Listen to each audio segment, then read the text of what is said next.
We're in Upland, California at Mystic Koi, and today we're going to shoot a video on how to select a nice group of young Tosai koi for your pond. Especially if it's your very first pond and you've never selected koi before, the tips and tricks you're going to learn today are going to be very helpful. John, how's it going today? Things are going all right. All right, yeah. Hey, you know, when we started off our koi discussions video, we went straight to some high dollar stuff. You know, high quality.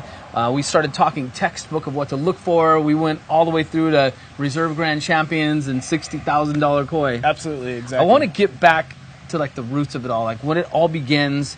I don't understand textbook. I don't understand. All I know is they're beautiful. I have yellows and whites and fancy scales. So I want to get back to the roots and kind of teach people about the Tosai, the first year koi, right, and what to look for. So take us there. Yeah, it sounds great, man. It's interesting you bring that up because it reminds me of when I bought my first koi. Tell us the story. Yeah, so I grew up in this area that has kind of a dairy farm area, right? And so there's cows everywhere.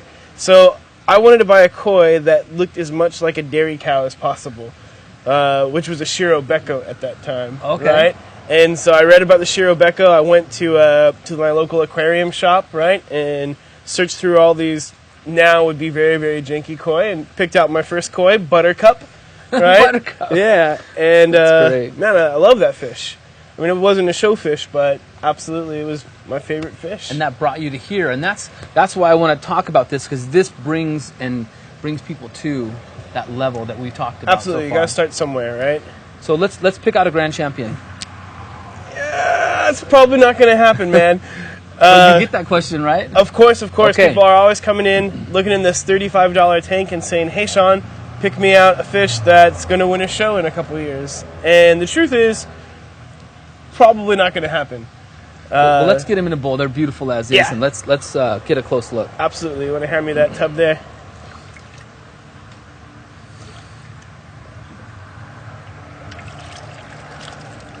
All right, so today we're not going to talk about pattern and quality. We're going to talk about really, really fundamental type things when picking out small koi. Because again, our goal isn't a grand champion here. Our goal is a fish that's going to last a long time, that you're going to enjoy, that the kids are going to love, that kind of koi, right? Sure. So the first thing you want to do is take a look at where you're buying the fish from, right? I mean, that's really, really important because we want to buy a healthy fish.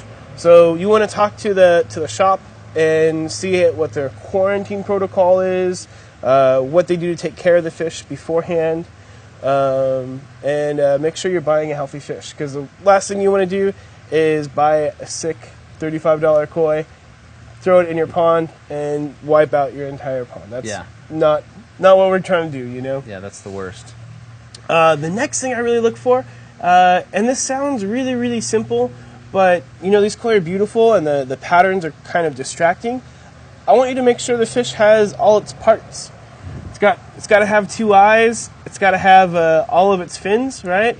Those are really, really important things. And although, I mean, I've had koi with one eye, right? And they do fine and they just eat and have a great time. We want to make sure that there's nothing really wrong with the fish that'll impair it 4 years down the road. Sure. Because again, this is pet Buttercup. Needs to last a while, right? So this is pet quality stuff. What I kind of want to point out, being in fish breeding, you know, not koi, but over the years, oftentimes at this point you believe that everything should be seen. Whoever's bringing the fish to you should realize that a fish is missing a fin or maybe missing an eye, but when they're dealing with thousands and thousands of fish, sometimes those things get overlooked, and that to get to this point, I've seen fish that miss a gill, and it happens, and it's not that the koi shop is trying to sell, you know, a fish without a gill. It's just exactly. And absolutely true. I bring in 2,000 Tosai at a time, and I go through them pretty fast. Yeah. And oftentimes I don't have a chance to go through each fish and check that out. Typically, if I do have a fish that has a missing eye, it's a fish that you know, customers really interested in it. I usually just give it away if they're interested. Give it a good home. Yeah, exactly. So more fundamentals. So we're looking for all their fins, their eyes, gill plates. Sure, exactly. And then we're looking for sort of a straight body line. Some fish can be very crooked, and it's really hard to see at a young age, but it will always exaggerate as a fish gets big.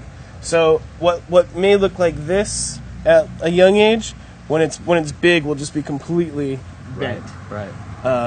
So we're looking for a straight fish, straight body, and usually a nice like rounded face. It's amazing because looking at just these koi here, if you look at them, they all have sort of different shaped heads, different shaped faces, and those are qualities we're looking for. We want this to be kind of, again, straight on the fish.